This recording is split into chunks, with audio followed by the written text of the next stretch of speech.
केन्द्रीय समितिको बैठकमा सुन्दर आकांक्षा बोकेका, रहर बोकेका, भुटभुटी बोकेका, देशप्रेमले ओतपोत यी अनुहारहरू मचुक्नु मेरो शुभकामना छ। म तपाईँहरू सबैलाई फेरि पनि निर्वाचित भइसकेपछि पनि देख्न हेर्न कुराकानी गर्न चाहन्छु।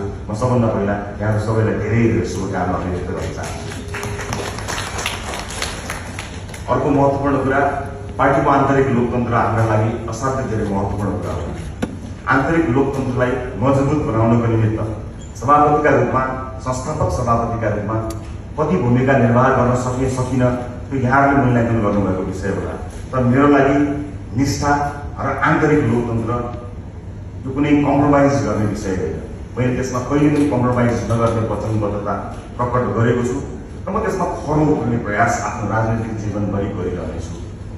म बिदा भए गरेको केन्द्रीय समितिलाई बैठक सुरु हुन अगाडि र भोलि आउने केन्द्रीय समितिलाई यो सन्धारमा उभिएर म यहाँलाई यति भन्न चाहन्छु, सङ्घीय लोकतान्त्रिक गणतन्त्र, विभिन्न परिवर्तन, देशको संविधान, यो मुलुकलाई यहाँसम्म ल्याइ पुर्याउँदा भएका त्याग, बलिदान, सङ्घर्षहरूको सम्मानको जगमा हामी उभिएका छौँ र हामीलाई यसमा गर्व छ।